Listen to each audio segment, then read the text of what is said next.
Hello my बच्चों, कैसे हो? एकदम बढ़िया, टनाटन, फर्स्ट क्लास। तो आइसोमेरिज्म का ये आज हमारा लास्ट टॉपिक है, जिसको हम कॉन्फॉर्मेशनल आइसोमर्स के नाम से जानते हैं। आपको पता है, और अगर नहीं पता तो मैं बता दूं कि हम लोगों ने आइसोमेरिज्म की यानी कि स्टीरियोकेमिस्ट्री और आइसोमेरिज्म की एक सीरीज चालू करी थी, जिसमें कॉन्स्टिट्यूशनल आइसोमेरिज्म में, जो कि जेई और नीट के हिसाब से बहुत ज्यादा जो इंपॉर्टेंट टॉपिक होता है, टॉटोमेरिज्म, उसको मैंने अभी लास्ट क्लास में खत्म किया था, which includes the important questions of the advance MS Chauhan book. अगर आपने ये वीडियो नहीं देखी है तो लिंक में इसका वीडियो है, सॉरी डिस्क्रिप्शन में इसका लिंक है, आप जाकर इसको देख लो। और अब स्टीरियो आइसोमर्स में हम कन्फिग्रेशनल में ऑप्टिकल और ज्योमेट्रिकल दोनों को निपटा चुके हैं। उसका भी लिंक डिस्क्रिप्शन बॉक्स में आपको मिल जाएगा। If you have not seen, kindly go and watch it. And today we are doing the conformational isomerism. तो यहां से हमारा स्टीरियोमर्स और टॉटोमेरिज्म खत्म होता है, जो कि जेई नीट के लिए बहुत बहुत बहुत ज्यादा इंपॉर्टेंट है। तो आइए बच्चों, शुरू करते हैं आज का अपना टॉपिक, नाम कन्फॉर्मेशनल आइसोमर्स। वीडियो को बड़े ध्यान से और बड़े इत्मीनान से, पेशेंस से सुनिएगा। नोट्स अगर बनाओगे तो बहुत ज्यादा अच्छा होगा, एकदम दिमाग में आपके बात बैठेगी, ये हमारी आपसे गारंटी है। तो first of all, talking about the conformational isomerism, ये होते क्या है? देखो बच्चा लोग, conformational isomers, these are different spatial arrangements of atoms or groups which can be converted into one another by rotation on CC single bond। यदि आपके पास, जैसे मान लीजिए इथेन है, अब इथेन क्यों ले रहे हैं, मीथेन क्यों नहीं ले रहे? यार मीथेन में कहीं पे तुम्हें सी सी बॉन्ड दिख रहा है। कन्फॉर्मेशनल आइसोमर्स मतलब सी सी बॉन्ड के अलोंग में रोटेशन होना। आप सिग्मा बॉन्ड है तो इजीली रोटेट कर सकते हो ना। पाई बॉन्ड होता अगर तो रोटेट ना कर पाते, जैसा हम लोगों ने ज्योमेट्रिकल आइसोमर्स में पढ़ा था, फ्रोजन बॉन्ड, रिस्ट्रिक्टेड रोटेशन।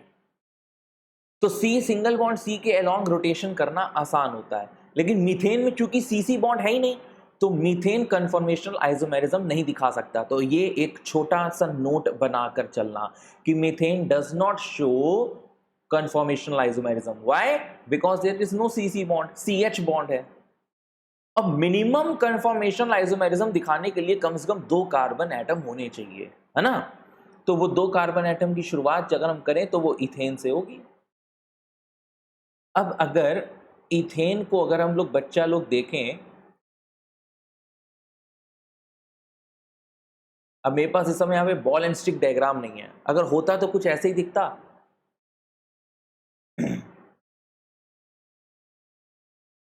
ये मैंने क्या किया है, सीसी बॉन्ड को थोड़ा सा इनलार्ज करके दिखा दिया है आपको। इसको स्टैगर्ड फॉर्म कहते हैं।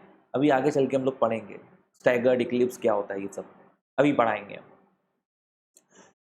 ये इक्लिप्स फॉर्म है जहां पर एक एच एकदम दूसरे एच के सामने, आमने सामने रखा हुआ है। इसका एक स्टैगर्ड फॉर्म भी होता है।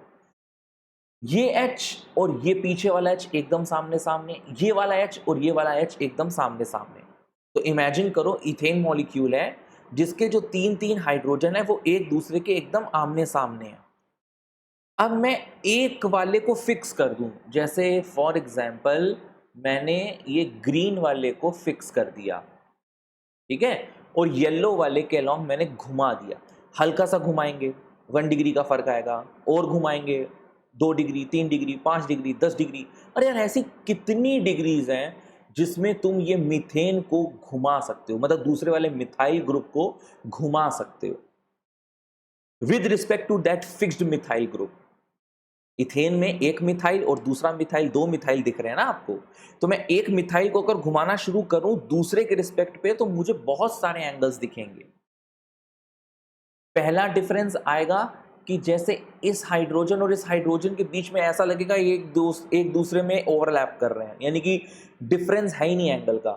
फिर हल्का सा घुमाया ऐसे दिखेगा, फिर हल्का सा घुमाया ऐसे दिखेगा, फिर हल्का सा घुमाया ऐसे दिखेगा।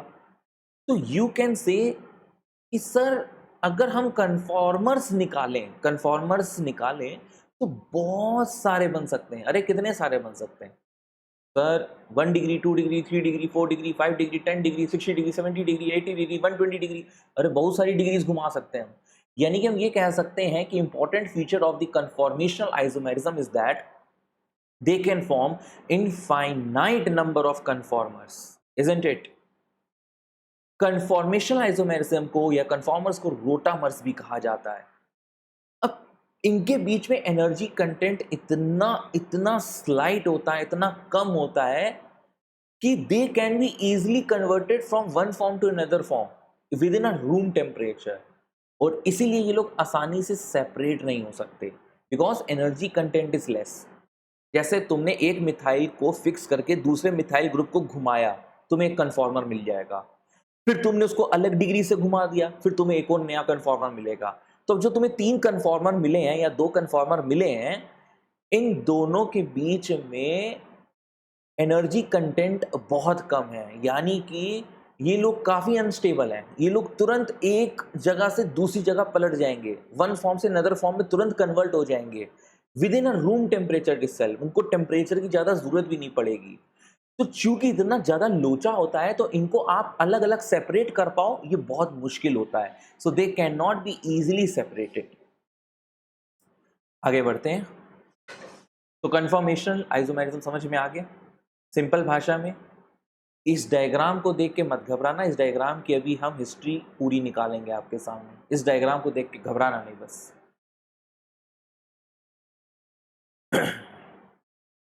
अब जैसे बच्चों अगर देखो, एक बहुत ही छोटा सा क्वेश्चन मैं आपके सामने ला रहा हूं। ये कह रहा है which equilibrium is not rapid at the room temperature.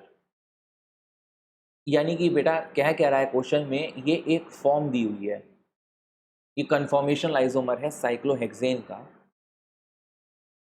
तो ये कन्फॉर्मेशनल आइसोमर साइक्लोहेक्सेन का दूसरे रूप में बदल रहा है, दोनों के बीच में रिवर्सिबल साइन आ रहा है, यानी कि ये दोनों चीजें एक दूसरे से इंटरकन्वर्टेबल हैं एट रूम टेम्परेचर। ये कभी भी रिएक्शन फॉरवर्ड और बैकवर्ड हो सकती है। उसी तरीके से कन्फर्मेशन आइसोमर्स को बताने का या दिखाने का एक नया नजरिया होता है, जो कि आप ऑप्शन सी में देख रहे हो। अभी ये चीज समझोगे कि ए, सी या डी किस तरह से कन्फर्मेशन आइसोमर्स हैं, किसके हैं, ये भी सब बताऊंगा मैं।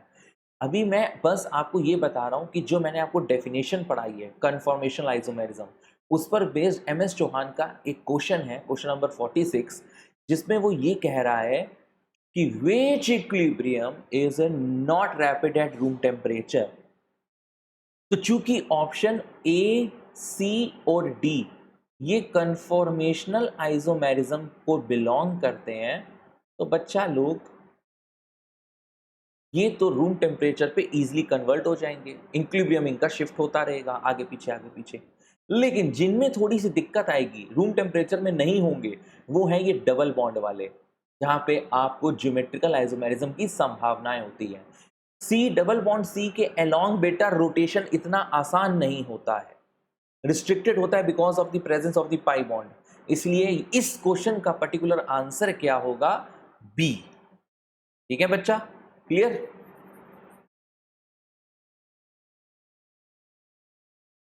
अभी हाल ही में मैंने देखा कि कैरी मिनाटी ने एक पाइथागोरस थ्योरम को लेकर एक वीडियो बनाई कि वो टीचर कैसे पढ़ा रहा है। नहीं, दिल से तमन्ना थी हम भी कभी ऐसा पढ़ाएं, लेकिन यार पूरा इतिहास बदल जाएगा फिर। इसमें इतना ज़्यादा बीप बीप बीप बोलना पड़ेगा कि बहुत दिक्कत हो जाएगी, लेकिन मज़ा बहुत आएगी तुम लोग को, है ना। ठीक है, अब हम लोग कन्फॉर्मेशन आइसोमेरिज्म को आगे ले चल रहे हैं और यहाँ पे पढ़ रहे हैं कन्फॉर्मेशन ऑफ इथेन। इथेन पढ़ेंगे, प्रोपेन पढ़ेंगे, ब्यूटेन पढ़ेंगे और हेक्सेन पढ़ेंगे, और उसके बाद हमारा वीडियो खत्म। एंड इसमें इस वीडियो के दौरान चलते चलते आपको एम एस चौहान के सारे क्वेश्चंस लगवा डालूंगा। परफेक्ट प्लान है ना, ठीक है। तो देखो, जब हम लोग इथेन का कन्फॉर्मेशन पढ़ते हैं, उस पर एक छोटा सा मैं आपको इंट्रोडक्शन देना चाहता हूँ। क्या कह रहा है, in ethane CH3CH3 the 2 carbons are linked to each other by a single covalent bond. कोई नई बात नहीं है, अभी मैंने बताई है।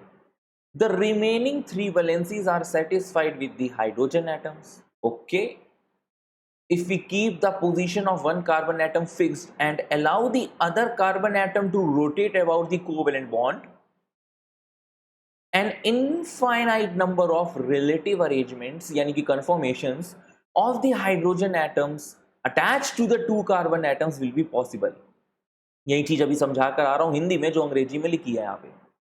और जो कि बहुत सारे इनफाइनाइट कन्फॉर्मर्स बन सकते हैं, तो सबकी स्टडी करना बेटा मुश्किल नहीं है। ये चीज यहां पर ध्यान रखना, नोट कर लेना, क्योंकि इनफाइनाइट नंबर ऑफ कन्फॉर्मेशंस बन सकते हैं, कन्फॉर्मर्स बन सकते हैं, तो आप सबकी स्टडी कर पाओ, सबके बारे में जान पाओ, ये नामुमकिन है।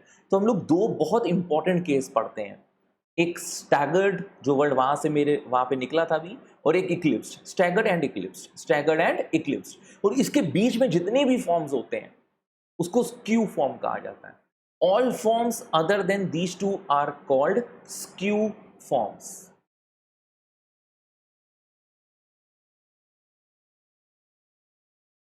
ये देखिए, इक्लिप्स्ड फॉर्म और स्टैगर्ड फॉर्म क्या होते हैं।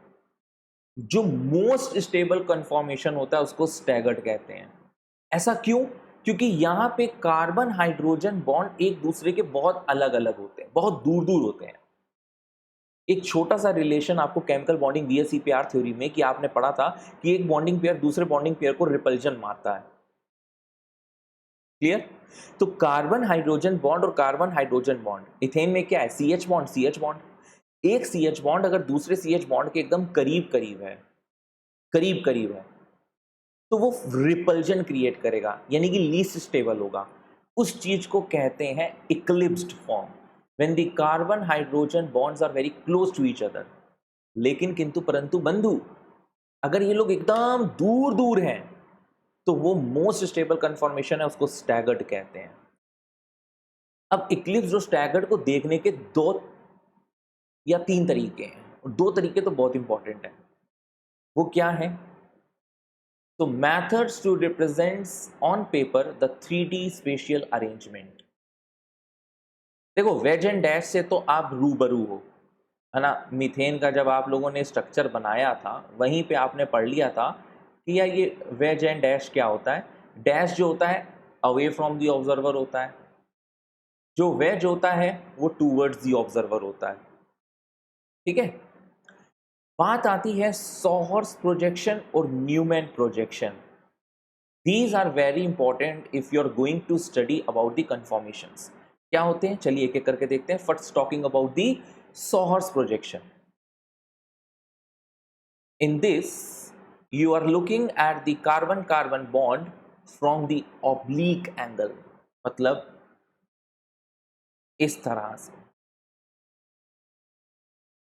मतलब समझ रहे हो ना, इस तरह से, ऐसे। आपकी जो प्यारे सी आंखें हैं वो यहां पर हैं, ये। अब इसमें तुम दो तरीके का लोचा कर सकते हो। जैसे मैं इथेन का स्टैगर्ड फॉर्म या इक्लिप्स्ड फॉर्म बनाऊं, मैंने कहा ना स्टैगर्ड और इक्लिप्स को देखने के दो तरीके हैं। तो ये वाला जो पॉइंट है ये कार्बन रिप्रेजेंट करता है, दिख रहा है आपको? ये मैं ब्लू कलर से मार्क कर रहा हूं, और यहां पर भी ये ब्लू कलर से, ब्लू कलर से, ब्लू कलर से, ये कार्बन के एंड्स हैं। तो दो कार्बन यानी कि इथेन। बाकी बेटा जी आपका यहाँ पर ये एक हाइड्रोजन है, ये दो हाइड्रोजन है, ये तीन हाइड्रोजन है। आप देख रहे होंगे कि मैंने यहाँ पर इस तरीके का ऐसे वाई बनाया है, वाई। अब ये वाई का ही लोचा समझना। अगर दोनों Y across the two carbon atoms एक साथ एक जैसे लगे हैं तो वो इक्लिप्स्ड फॉर्म होते हैं, और अगर उनको उल्टा कर दिया जाए तो वो स्टैगर्ड होते हैं। जैसे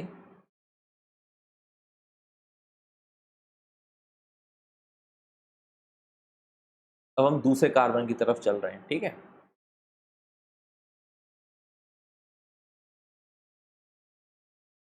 इसमें दो हाइड्रोजन ऊपर थे, एक, ये दो, और ये तीन। तो देखो ये वाला हाइड्रोजन इस हाइड्रोजन के साथ साथ है, नीचे नीचे की तरफ, ऊपर की तरफ दाहिने बाइने यहां पर है, दाहिने बाइने यहां पर है। ये इक्लिप्स्ड फॉर्म है। क्या फॉर्म है? क्या फॉर्म है बेटा? इक्लिप्स्ड फॉर्म है। ये देखिए, इस फिगर में भी आप यहां देख सकते हो, हाइड्रोजन हाइड्रोजन, या तो दो वाई इस तरह से बने हो या वाई दोनों इस तरह से बने हो, इक्लिप्स्ड फॉर्म होंगे। यहां पर ये देखो आमने सामने, ये देखो आमने सामने। स्टैगर्ड, स्टैगर्ड में क्या रहता है, मैंने कहा था ना, CH बॉन्ड एक दूसरे से एकदम दूर दूर होते हैं। तो एक वाई सीधा रखो किसी भी एक कार्बन का, और एक वाई ऐसे उल्टा रख दो। जैसे ये सीधा है और यहां पर ये बिल्कुल उसके अपोजिट है, उल्टा। फिर ये दोनों नीचे हैं लेकिन ये दोनों यहां पर ऊपर हैं। तो अगर हम यहां पर स्टैगर्ड फॉर्म बनाएं, ये मैंने कौन सी फॉर्म बनाई है? ये मैंने इक्लिप्स्ड फॉर्म बनाई है। अब स्टैगर्ड में बच्चों देखना बड़े ध्यान से क्या हो रहा है। जैसे मैंने यहां पर सीधा वाई बनाया, तो यहां पर मैं उल्टा वाई बना दूंगा। देख रहे हो? इस वाले कार्बन को जो आपकी आंख के पास है उसमें ये वाई ऐसे है, और जो आपकी आंख से दूर है, जैसे ये मैं फ्रंट कार्बन ले लूं और ये मैं बैक कार्बन ले लूं, तो बैक कार्बन का वाई ऐसा है, तो ये स्टैगर्ड हो गया। एक सीधा एक उल्टा, स्टैगर्ड। दोनों सीधे या दोनों उल्टे, इक्लिप्स्ड। तो ये मैंने 100 हॉर्स प्रोजेक्शन से आपको कन्फॉर्मर्स बताए हैं। किसके बताए हैं कन्फॉर्मर्स? किसके बताए हैं? इथेन के। अब इसके अलावा तुम कोई भी और प्रोबेबिलिटी पैदा करते हो तो वो फिर स्क्यू के नाम से जानी जाएगी। किसके नाम से जानी जाएगी? स्क्यू के नाम से जानी जाएगी। लेकिन हम लोग जो दो सबसे इंपॉर्टेंट फॉर्म्स पढ़ते हैं वो मैंने आपको बता दिया। इक्लिप्स्ड हाईली अनस्टेबल, क्योंकि उनके बीच में बहुत ज्यादा रिपल्जन लग रहा है। स्टैगर्ड मैक्सिमम स्टेबल, क्यों? क्योंकि भैया उनके बीच में रिपल्जन बहुत कम है, because CH bonds are as far apart as possible. तो यहां पर लिखा है the lower left hand carbon is considered to be towards the front and the upper right hand carbon towards the back. अब इसी को अगर हम न्यूमैन प्रोजेक्शन से देखें, न्यूमैन प्रोजेक्शन क्या होता है? In this you are looking down the length of a particular carbon carbon bond. The carbon that is in the front is represented by the point at which three bonds intersect, and the carbon that is in the back is represented by the circle. आसान भाषा में समझो बेटा, परेशान ना हो। कह रहा है इसमें जैसे दो कार्बन होते हैं, एक कार्बन फ्रंट कार्बन, एक कार्बन बैक कार्बन। ये हो गया फ्रंट कार्बन जो तुम डॉट से दिखलाओगे, जिसको बोलते हैं फ्रंट कार्बन। ये फ्रंट है, डॉट से दिखाया और उसकी 3 वैलेंसी निकाल दी, 1H 2H 3H। क्लियर बच्चा? एक कार्बन होता है सर्कल से, ये होता है बैक कार्बन, पीछे वाला। इसमें भी यहां पे 3 हाइड्रोजन्स होते हैं। तो मैंने बैक हाइड्रोजन्स ऑलरेडी बना दिए हैं। अब इन दोनों को अटैच करके दिखाता हूं कि आपका मॉलिक्यूल कैसे दिखेगा। तो ये बीचों बीच जैसे मैंने फ्रंट कार्बन बनाया और इसके 3, 1 2 3, और जो हमारा वाइट वाला है मतलब पीछे वाला कार्बन, उसके हाइड्रोजन्स मैं इस वाइट कलर से दिखला रहा हूं। 1, ये 2 और ये 3। याद रखना ये जो एंगल है it is near about 0 degree, और इसको हम लोग डाईहेड्रल एंगल बोलते हैं।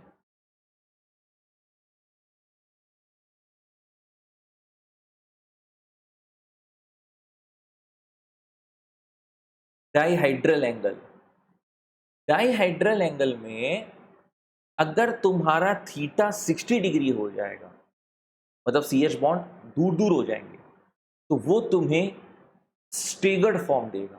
अभी ये जो मैंने स्ट्रक्चर बनाया है ये इक्लिप्स्ड है, जिसमें डाईहेड्रल एंगल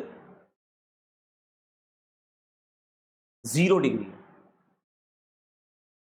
और यहीं पर हम क्या करें, फ्रंट कार्बन के जो हाइड्रोजन्स थे उनको एज इट इज रहने दे, जो पीछे वाला वाइट वाला कार्बन है, पीछे वाला जो वाइट वाला कार्बन है उसको मैं 60 डिग्री रोटेट कर दूं,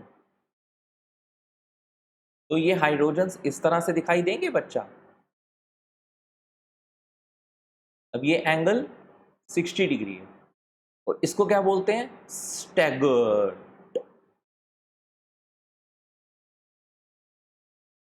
अब अगर जो तीसरा फॉर्म है वो तुम स्क्यू दिखा सकते हो अगर इसके अलावा और कोई भी एंगल चुन लो। जैसे मान लो ये आपका फ्रंट कार्बन है और अब आपने कोई 50 डिग्री 30 डिग्री 20 डिग्री दिखाना चाहा तो दिखा दो, कोई दिक्कत नहीं है।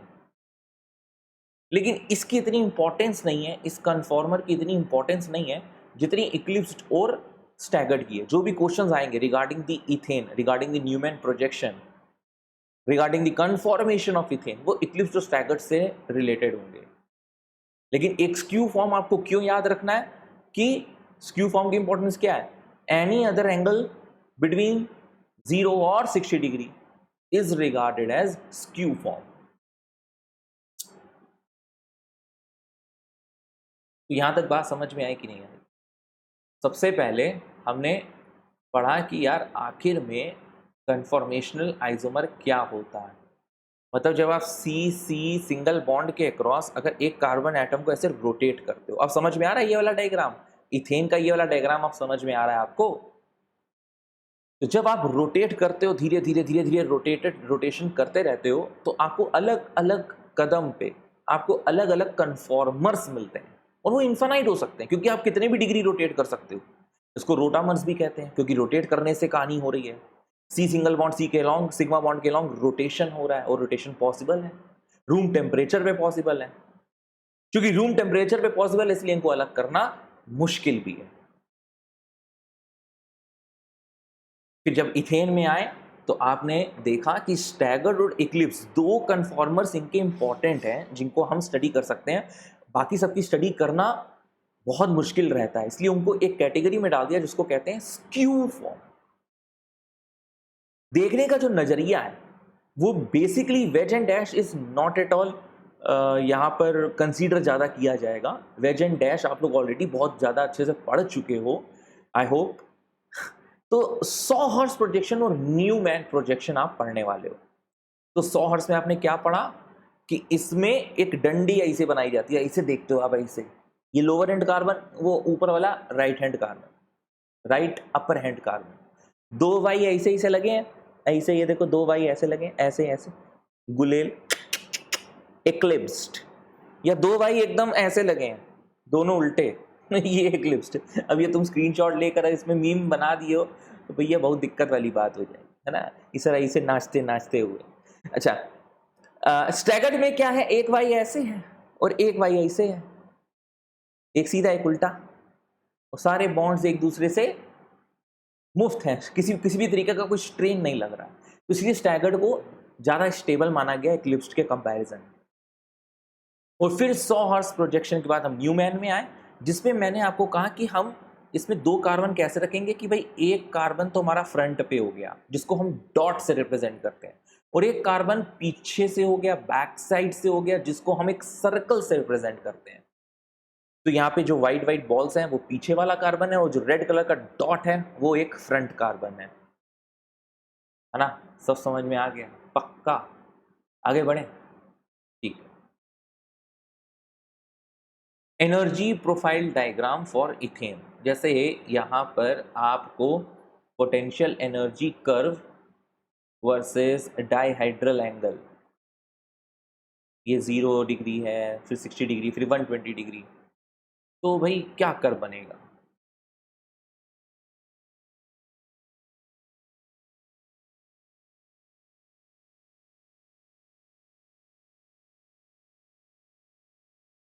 Okay, so if it is a 0 degree, तो 0 डिग्री पे एक्लिप्स्ड होता है ना, 0 डिग्री में एक्लिप्स्ड होता है ना। फिर हम यहां तक मूव करें यानी कि 60 डिग्री, तो यहां पर हमको क्या मिलेगा? स्टैगर्ड। स्टैगर्ड की पोटेंशियल एनर्जी यानी कि एनर्जी जो होगी वो कमी होगी, क्योंकि स्टैगर्ड क्या है? Staggered is the most stable conformer of ethane. Most stable, जो ज़्यादा स्टेबल होता है उसकी एनर्जी कम होती है, और जो हाईली अनस्टेबल होता है उसकी एनर्जी ज़्यादा होती है। तो इस कर्व में अगर ये वाला पॉइंट मैं फिर से मार्क करूंगा तो किसके लिए मार्क करूंगा? सर जी ये एक्लिप्स्ड है। और फिर से ये जो नीचे वाला पॉइंट मार्क करूंगा ये किसके लिए मार्क करूंगा? फिर से ये स्टैगर्ड होगा। और फिर से ऊपर वाला एक्लिप्स्ड, फिर नीचे वाला स्टैगर्ड। समझ गए ये? पक्का? पक्का ना? ओके। उसी तरीके से अगर मान लो हमें कन्फॉर्मेशन ऑफ प्रोपेन बनाना है, तो प्रोपेन क्या है? प्रोपेन को पहले लिखो CH3, CH2, CH3। ये नंबर 1 कार्बन, ये नंबर 2 कार्बन। ओके। मैं क्या कर रहा बेटा, नंबर 1 कार्बन को बैकवर्ड मान रहा हूं, नंबर 2 कार्बन को फॉरवर्ड मांग रहा हूं। जो फॉरवर्ड वाला कार्बन है वो डॉट से रिप्रेजेंट होता है, जो बैकवर्ड वाला कार्बन होता है वो सर्कल से रिप्रेजेंट होता है। इसके चलते अगर मैं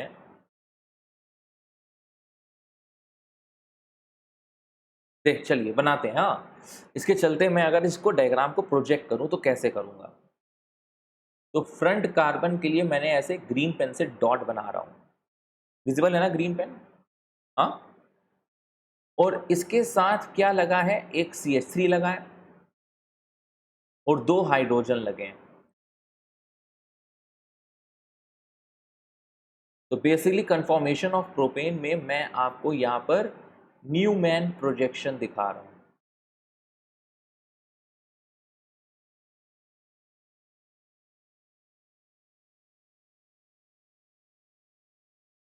न्यूमैन प्रोजेक्शन, इस कार्बन के साथ 2 हाइड्रोजन जुड़े थे, एक मिथाइल ग्रुप जुड़ा था, और वो सामने है फ्रंट कार्बन पे। जो पीछे वाला कार्बन है यानी कि व्हाइट वाला कार्बन, वो सर्कल से रिप्रेजेंट है और उसके साथ 3 हाइड्रोजन है। एक हाइड्रोजन, ये 2 हाइड्रोजन, और ये 3 हाइड्रोजन। अब आप देख रहे हो कि ये मिथाइल है बल्कि ग्रुप और ये हाइड्रोजन है, तो इन दोनों के बीच में रिपल्जन तो बहुत ज़्यादा होगा। तो ये जो आपने इक्लिप्स्ड फॉर्म दिखाया है, जिसमें आपने डाइहेड्रल एंगल 0 डिग्री ऑलमोस्ट दिखलाया है, वो काफ़ी अनस्टेबल है। होगा ही होगा, हर बार होगा, कोई नई बात नहीं है। फिर आपने फ्रंट कार्बन को तो एज इट इज जैसा था वैसे ही बना देना है। ठीक है, फ्रंट कार्बन को जैसा है उसको एज इट इज बना देना है। जो आपका पीछे वाला कार्बन है उसको 60 डिग्री रोटेट कर दो।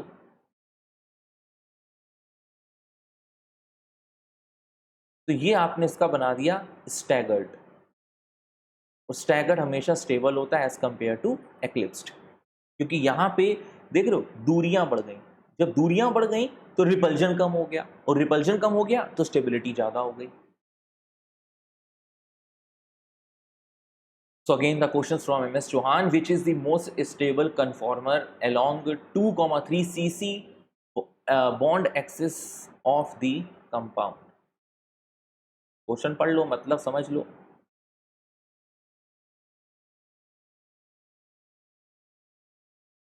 बेटा देखो क्या करना है आपको कि इसको पहले मैं थोड़ा सा सरल भाषा में लिख दूं, कई बच्चे देखकर इसको डर जाते हैं। जैसे ये CH3 लिखा है और फिर यहाँ पर ये CH2 लिखा है, ये CH2 लिखा है, ठीक है। और फिर ये एक कार्बन है, इस कार्बन को मैंने ऐसे बनाया, इसके साथ एक तरफ H है, एक तरफ CH3 है। ये मैं बिल्कुल उन बच्चों के लिए बना रहा हूँ जो बेसिक लेवल पे इन चीज़ों को सीख रहे हैं। CH है और उसके साथ एक F है। भाई देखो ना यार, ये जो कार्बन है इसके साथ एक F है, एक H है और एक CH3 भी है। बताइए, बात समझ में आई आपको? तो टोटल नंबर 1, 2 एंड 3, इस 3 के साथ ये इथाइल ग्रुप जोड़ा है। देखते रहना बच्चों, मैं क्या करने वाला हूं। ये नंबरिंग कर दी IUPAC के हिसाब से, ये 1 हो गया, ये 2 हो गया, ये 3 हो गया, ये 4 हो गया, ये 5 हो गया। अब अगर हमको क्या कह रहा है, 2,3 CC बॉन्ड, 2,3 2,3 2,3 याद करो, 2,3 ये रहा 2,3। अब इसके 2,3 के अक्रॉस एक तरफ फ्लोरीन है, एक तरफ मिथाइल है, 3 के अलोंग एक तरफ इथाइल है और एक तरफ मिथाइल है। तो अब आप ऐसा कन्फॉर्मर ढूंढो जहां पर ये अरेंजमेंट आपको दिखाई दे रहा हो। चलो ऑप्शन ए देखते हैं। ऑप्शन ए में बच्चों ये एक कार्बन है, फ्रंट कार्बन देख रहे हैं, मैंने रेड कलर से मार्क कर दिया है।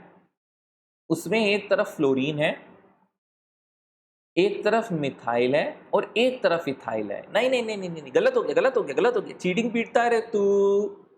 क्योंकि ये अगर हम सेकंड कार्बन की तरफ देखें, सेकंड कार्बन की तरफ आप अपनी आंख को देखो जरा बेटा, एक फ्लोरीन है, एक मिथाइल और एक एच है, इथाइल तो है ही नहीं। Cheating cheating cheating. Second option की तरफ आओ।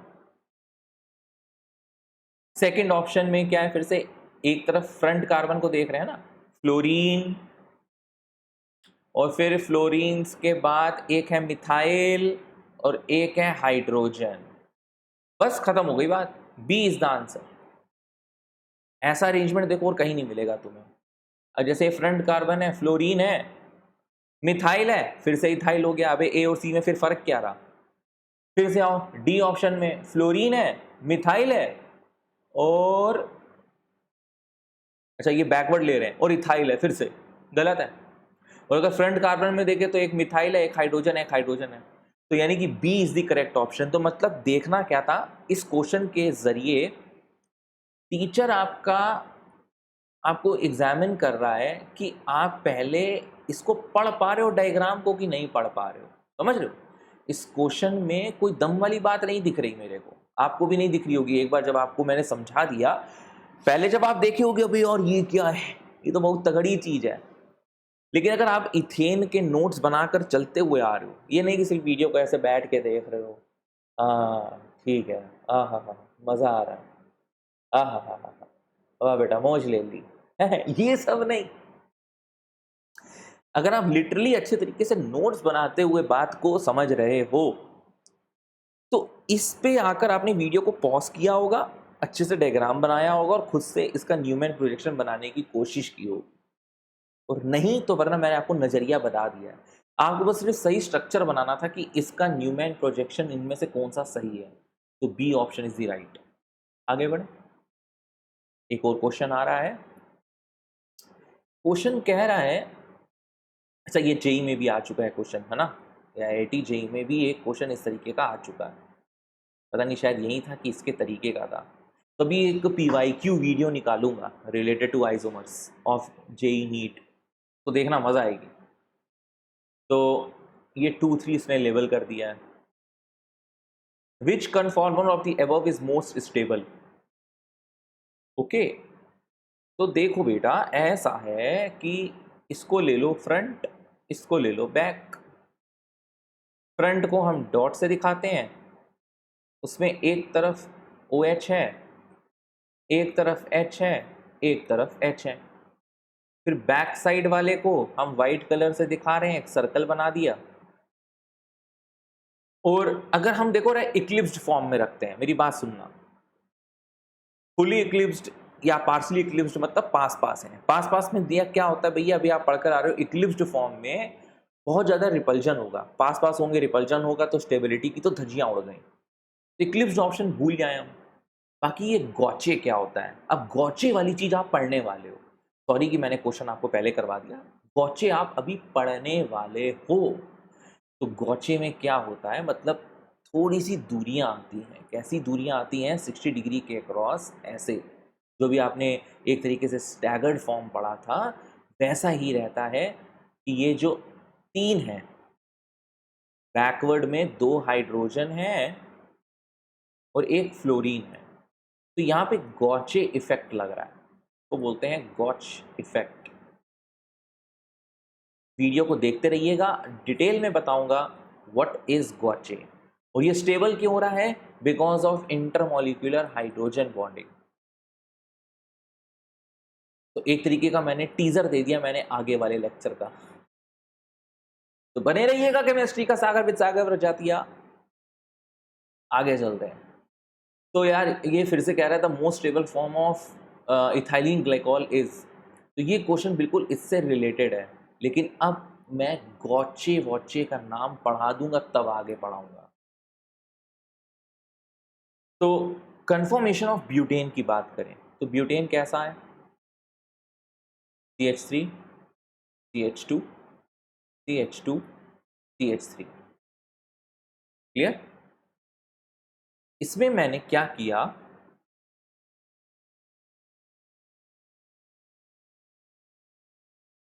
ये नंबर 1 2 3 4 2 और 3 को अपन लोग 2 को फॉरवर्ड ले लेते हैं, 3 को बैकवर्ड ले लेते हैं। यानी कि एक फॉरवर्ड कार्बन है जिसके पास 2 हाइड्रोजन और एक मिथाइल ग्रुप है, एक बैकवर्ड कार्बन है जिसके पास 2 हाइड्रोजन और एक मिथाइल ग्रुप है। तो फॉरवर्ड वाले कार्बन को मैंने ये ब्लू पेन से दिखा रहा हूं, ये मिथाइल है और ये 2 हाइड्रोजन्स हैं।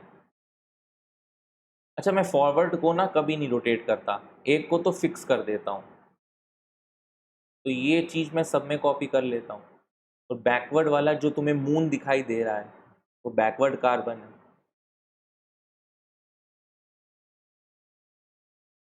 नोट्स बना लो, गारंटी दे रहा हूं, इतना बढ़िया तरीके से आपको कन्फॉर्मेशनल आइसोमर आ जाएगा, आपका मन करेगा कि इस वीडियो को खूब सारा लाइक शेयर और सब्सक्राइब करवाया जाए फ्रेंड्स के थ्रू। अगर नहीं भी करेगा तो कर देना, बड़ी मेहनत लगती है बेटा, बहुत मेहनत लगती है, सच बता रहा हूँ। ये स्लाइड्स बनाने में, फिर टॉपिक वाइज MS चौहान से क्वेश्चंस को छांटने में, it took a lot of time, फिर उसको अच्छे से समझाने में। तो ठीक है, फ्रंट कार्बन आपने ब्लू कलर से पहना दिया, कह रहा था बना दिया। और जो पीछू वाला कार्बन है ना, उसमें भी 2 हाइड्रोजन है और एक मिथाइल है ना, मिथाइल है और 2 हाइड्रोजन है। अब देखो बनाने के तरीके, तुम मिथाइल को मिथाइल के बगल में रख सकते हो, एक तो ऐसे कर सकते हो, फिर तुम 60 डिग्री के अक्रॉस रोटेशन कर सकते हो, तुम्हें ये यहाँ मिल सकता है, ये यहाँ और ये यहाँ।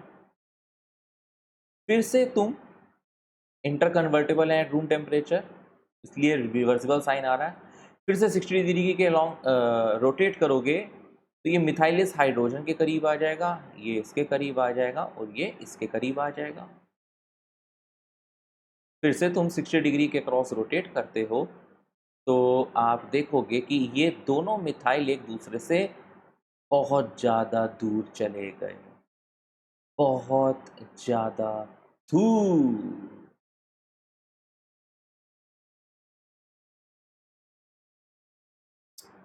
आइए देखते हैं इन फॉर्म्स को कहते क्या है, ठीक है। चलो, ये जो पहला फॉर्म बनाया मैंने, इस फॉर्म को बोलते हैं फुल्ली इक्लिप्स्ड, जहां पे डाईहेड्रल एंगल ऑलमोस्ट 0 डिग्री है। और फुली इक्लिप्स्ड आप देख सकते हो कि काफी ज्यादा अनस्टेबल होगा, क्योंकि दो मिथाइल ग्रुप एक दूसरे को तकड़ा रिपल्जन दे रहे होंगे। 60 डिग्री के थ्रू रोटेट किया तो मिथाइल ग्रुप थोड़े से दूर गए, थोड़ी सी राहत मिली, थोड़ा सा रिपल्जन कम हुआ। और ये जो सेकंड फॉर्म है इसको हम बोलते हैं गॉच, जो अभी हम आपको बता रहे थे ना, गॉच, इसको गॉच बोलते हैं। कोई बोलते हैं इसको गॉचे, कोई बोलते हैं गॉच। अब ये देख पा रहे हो आप कि फिर से यहाँ पर बॉन्ड्स एक दूसरे के करीब करीब आ गए, जैसे ये हाइड्रोजन इस मिथाइल के करीब आ गया, ये हाइड्रोजन इस मिथाइल के करीब आ गया। लेकिन जो डायग्राम नंबर 1 है और ये जो डायग्राम नंबर 3 है, 1 और 3 में 3 थोड़ा सा ज्यादा स्टेबल तुम्हें नहीं दिखाई दे रहा, क्योंकि देखो 1 में मिथाइल के बगल में मिथाइल है तो रिपल्जन बहुत ज्यादा होगा, लेकिन यहाँ मिथाइल के बगल में हाइड्रोजन है एक मिथाइल बल्कि ग्रुप है और एक हाइड्रोजन थोड़ा सस्ता छोटा सुंदर टिकाऊ ग्रुप है, तो रिपल्जन थोड़ा कम होगा। लेकिन इस थर्ड वाले का नाम है partially eclipsed.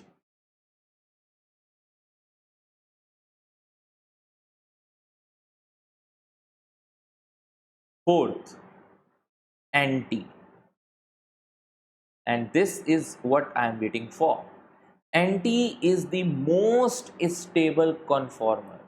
Most stable conformer is anti, क्योंकि यहाँ पे मेरे बच्चे, मेरे प्यारे, मेरे नन्हे, मेरे मुन्ने, यहाँ पे ये मिथाइल और ये मिथाइल 180 डिग्री पे है।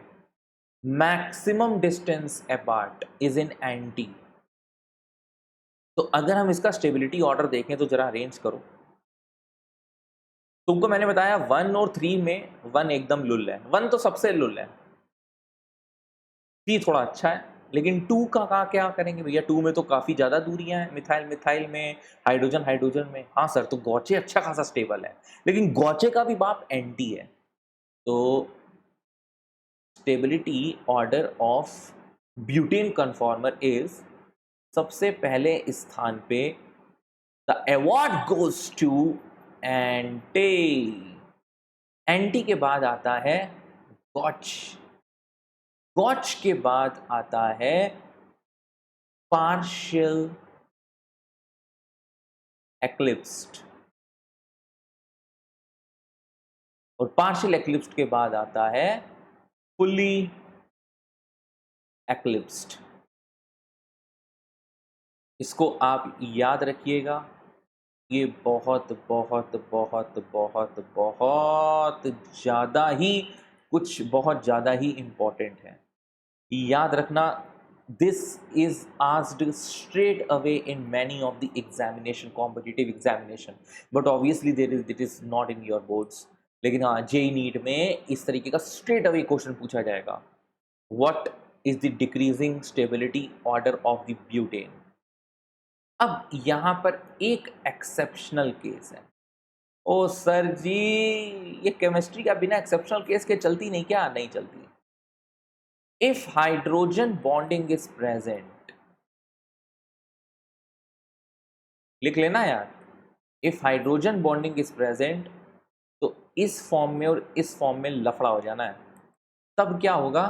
तब गॉच ज्यादा स्टेबल होगा, फिर एंटी होगा, फिर पार्शियल एक्लिप्स्ड और फिर फुल्ली एक्लिप्स्ड। फुल्ली एक्लिप्स्ड तो भैया लीस्ट स्टेबल है। तो जो भी डिफरेंस आया है यहाँ पे वो एंटी और गॉच में आया है, तो इस चीज को आप ध्यान रखना। और इस बात का सबूत ये क्वेश्चन दे रहा है। अभी मैंने आपको पढ़ाया ना, इसमें ये देख रहे हो गॉच। तुम सोचोगे कि OH और F को हम एक बार फिर से रोटेट कर देंगे तो वो एक दूसरे के 180 डिग्री में आ जाएंगे और लीस्ट रिपल्जन होगा। लीस्ट रिपल्जन होगा तो मैक्सिमम स्टेबल होंगे। लेकिन मेरे भाई, जब हाइड्रोजन बॉन्डिंग हो जाई तो भैया कुछ ना सोचिए। इसीलिए मैंने ये क्वेश्चन छोड़ दिया था। अब आप वीडियो को पॉज करके इसको ट्राई करो। इथाइलिन ग्लाइकॉल मैं बता देता हूँ।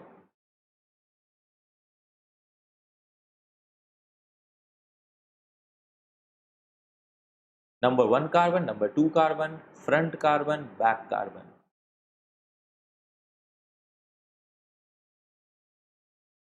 ये रहा आपका फ्रंट कार्बन, ये रहा आपका बैक कार्बन। बैक कार्बन में मैंने गॉच फॉर्म बनाई है ताकि मैं इंटरमॉलिक्यूलर हाइड्रोजन बॉन्डिंग दिखा सकूं। कई बच्चे इसमें धोखा खा जाते हैं और वो क्या करते हैं, दोनों OH को अपनी एक्सट्रीम स्थिति में रखते हैं। यानी कि एक यहां पे और एंटी को ऑप्शन मार्क करते हैं। ये क्या है समय? ये एंटी है। ये क्या है समय? गॉच है। पर चूंकि हाइड्रोजन बॉन्डिंग हो रही है इसलिए गॉच ज्यादा स्टेबल है और इसलिए इसको मार्क करेंगे। The most stable conformation of ethylene glycol is gauche because of the hydrogen bonding. कैसा लग रहा है बच्चों? समझ में आ रही है कि नहीं आ रही है? अब एनर्जी प्रोफाइल डायग्राम का क्या करें? एनर्जी प्रोफाइल डायग्राम बनाए कि ना बनाए? आप बना लोगे? अरे वही यार, फिर से पोटेंशियल एनर्जी डिफरेंस और डाइहेड्रल एंगल के बीच में, तो ये फुली एक्लिप्स्ड।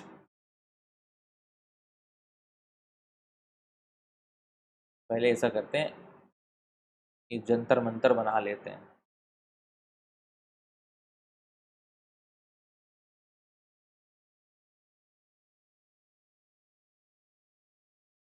देखो ये जो पॉइंट्स हैं ये क्या रिफ़र कर रहे हैं, ये पॉइंट है जो कि लीस्ट स्टेबल है, पोटेंशियल एनर्जी यहाँ पे सबसे ज़्यादा है, तो ये फुल्ली एक्लिप्स्ड है। इसको दूसरे कलर पेन से लिख देते हैं ताकि आपको बहुत अच्छे से ये सब समझ में आए। ये क्या है? फुल्ली एक्लिप्स्ड। ये सबसे नीचे है। सबसे नीचे कौन है जो सबसे ज़्यादा स्टेबल है? अगर हाइड्रोजन बॉन्डिंग नहीं है तो क्या होता है? एंटी ही सबसे ज़्यादा स्टेबल होता है। और फिर एंटी के बाद की बात करें तो फिर कौन ज़्यादा स्टेबल होता है सर? अगर हम एंटी के बाद की बात करें तो कौन ज़्यादा स्टेबल होता है?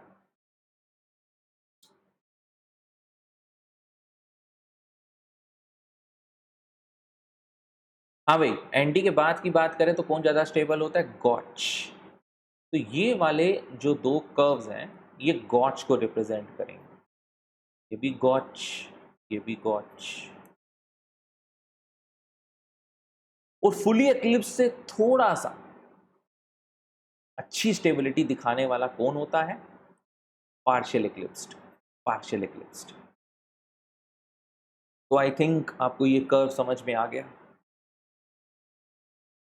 तो which is the lowest energy conformation of butane? Lowest energy, lowest energy मतलब हाईली स्टेबल, हाईली स्टेबल यानी कि ये C option. Okay, one note regarding the gauche effect. एक नोट तो आपको मैंने बता दिया कि हाइड्रोजन बॉन्डिंग अगर हो जाए तो तुम्हारा गॉच ज़्यादा स्टेबल होता है एंटी से। दूसरी बात, लोन पेयर और बल्की ग्रुप गॉच में ही रहने चाहिए।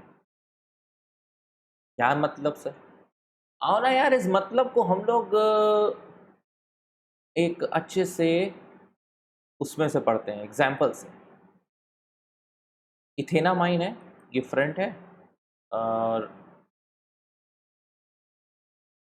ये फ्रंट है, ये बैक है। पढ़े? तो ये कहना क्या चाह रहा है, बड़े ध्यान से समझना। अगर हम 1 2 ले लें, एक मिनट,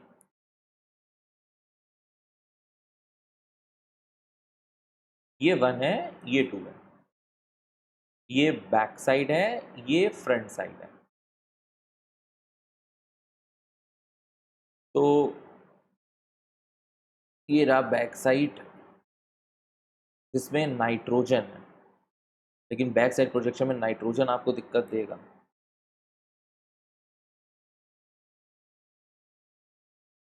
सॉरी ये हो गया आपका बैक साइड, और ये आपका हो गया फ्रंट साइड।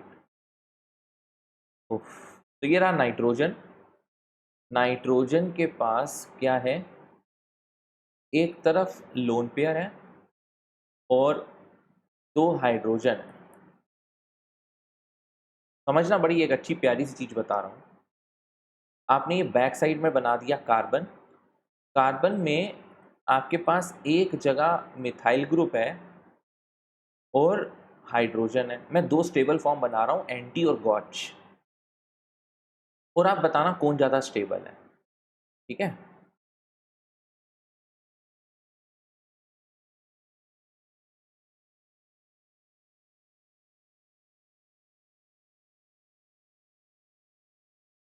एंटी में क्या करेंगे, ये CH3 नीचे आ जाएगा, ये हाइड्रोजन इधर, ये हाइड्रोजन इधर।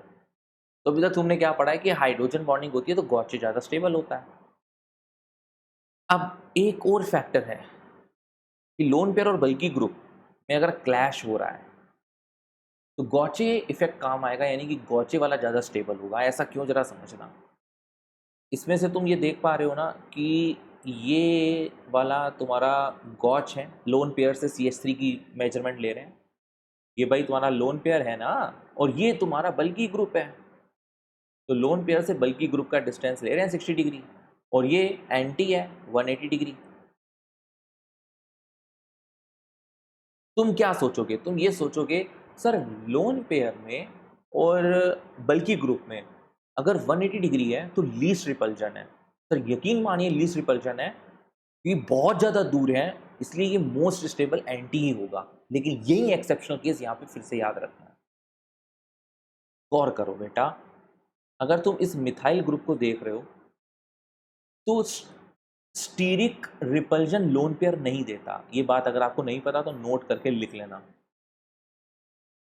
Stearic repulsion is not given by alkyl group। ये बात अगर नहीं पता है, बता दिया आपको। Steric repulsion is not given by lone pair group.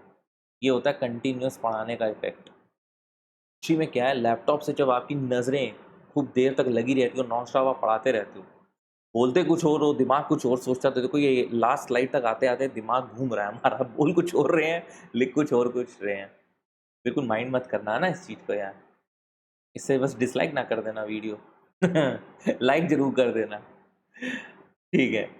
तो मैं क्या कह रहा था कि इस मिथाइल ग्रुप को अगर आप यहाँ देख रहे हो, ये रही आपकी आंखें, आपको लग रहा है कि लोन पेयर रिपल्जन दे रहा है, लेकिन ना भाई, लोन पेयर रिपल्जन नहीं दे रहा, सिर्फ ये हाइड्रोजन है जो इसको रिपेल मार रहा है। लेकिन यहीं आप इस मिथाइल ग्रुप को देखो तो आपको लगेगा ये वाला हाइड्रोजन भी इसको रिपेल मार रहा है, ये वाला हाइड्रोजन भी इसको रिपेल मार रहा है। तो दो तरीके से बॉन्डिंग पेयर रिपल्जन लग रहे हैं, यानी कि दो तरफ से टॉर्शनल स्ट्रेन लग रहा है। गॉच वाले में सिर्फ एक तरफ से टॉर्शनल स्ट्रेन लग रहा है, तो गॉच वाला ज्यादा स्टेबल है एंटी वाले से। समझ गए समझ गए समझ गए? क्योंकि ये वाला जो मिथाइल ग्रुप है, इसको यहां से तो कोई स्ट्रेन लग ही नहीं रहा है, एक तरफ से स्ट्रेन फ्री है और एक तरफ से लग रहा है ये वाले नीचे वाले हाइड्रोजन से। ये वाला हाइड्रोजन रिपेल कर रहा है CH3 को एक तरफ से, यहाँ पे दो दो हाइड्रोजन है जो रिपेल कर रहे हैं CH3 को, तो एंटी वाला लीस्ट स्टेबल है, गॉच वाला स्टेबल है। गॉच वाले लोन पेयर और बल्कि ग्रुप में गॉच इफेक्ट लगेगा, लोन पेयर और बल्कि ग्रुप में गॉच इफेक्ट लगेगा, हाइड्रोजन बॉन्डिंग में गॉच इफेक्ट लगेगा। तो दो केस हैं जिसमें गॉच ज्यादा स्टेबल होगा एंटी से, वरना हर केस में एंटी ज्यादा स्टेबल होगा मिनिमम रिपल्जन की वजह से। तो भाई स्टेबिलिटी ऑफ कन्फॉर्मेशन तीन फैक्टर्स पर डिपेंड करती है। टॉर्शनल स्ट्रेन, टॉर्शनल स्ट्रेन मतलब जो ये CH और CH के बीच में, जो बॉन्ड के बीच में जो डिफरेंस होता है वो ज़्यादा होना चाहिए। स्टीरिक स्ट्रेन का मतलब जब तक कोई बल्कि ग्रुप आ जाए तो वो स्टीरिक स्ट्रेन लगाता है। एंगल स्ट्रेन, आहा, यहाँ आप आने वाले हो जहाँ पे हम लोग नेक्स्ट वीडियो में देखेंगे what is Baeyer strain theory. लेकिन अब जाने से पहले एक क्वेश्चन और करवाना चाहता हूं कि among the following the Newman projection of the meso 2,3 butane diol, अगर तुम ब्यूटेन 2,3 ब्यूटेन डायोल को बनाओ तो कैसे बनाओगे?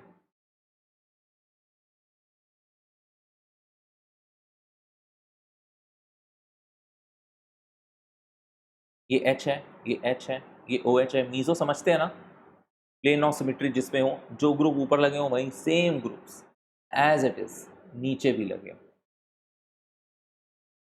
तो this is basically butane diol. तो देखो यार, आप पहले न्यूमैन से इसको आप उसमें बनाओ, किसमें?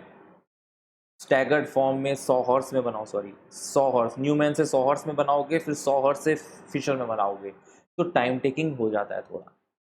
अब न्यूमैन से फिशर कैसे बनाते हैं ये हम इसका डिस्कशन करेंगे, लेकिन यहाँ पर आप क्या ऐसा छोटी सी चीज़ सोच सकते हो, क्या शॉर्टकट सोच सकते हो जिससे आप आंसर 2 मिनट में निकाल लो? मैंने आपको कहा था, देखो मीज़ो अगर हो रहा है तो यहाँ पे दो वाई एक साथ एक दूसरे को ओवरलैप करेंगे। जैसे यहाँ पे देखो प्लेन ऑफ सिमेट्री आपको दिख रही है, तो प्लेन ऑफ सिमेट्री यहाँ पर कैसे देखोगे कि जब फ्रंट कार्बन के वाई और ये बैक कार्बन के Y, नहीं समझे, दूसरे कलर से बनाए, ये फ्रंट कार्बन का Y है, ये बैक कार्बन का Y है। ये ग्रुप सेम हो जाए, ये भी A है तो ये भी A है, ये B है तो ये भी B है, ये C है तो ये भी C है, तो ये होता है इसका मीसोफॉर्म। MS चौहान का 20th क्वेश्चन है ये। तो पलट पुलट कर देख सकते हैं। जैसे अगर हम P की बात करें तो P में आप ये देख रहे हो कि एक आपका मिथाइल ग्रुप ऐसे है, एक OH ग्रुप ऐसे है और एक H ग्रुप ऐसे है।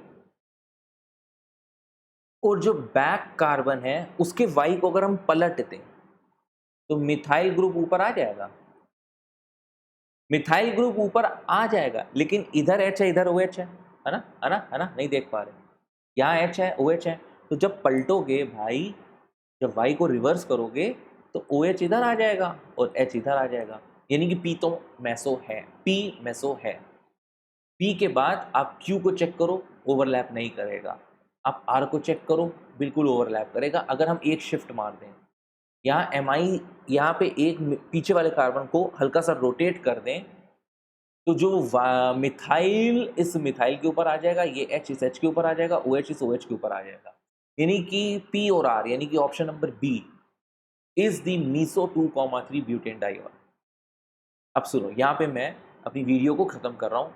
नेक्स्ट वीडियो में, नेक्स्ट टर्न में क्या पढ़ेंगे? Baeyer strain theory, limitations of Baeyer strain theory, heat of combustion experiment, conformation of cyclohexane, chair, boat, twist boat, half chair, energy profile diagram, some important question related to the MS Chauhan, and then we comes up to the end of conformations.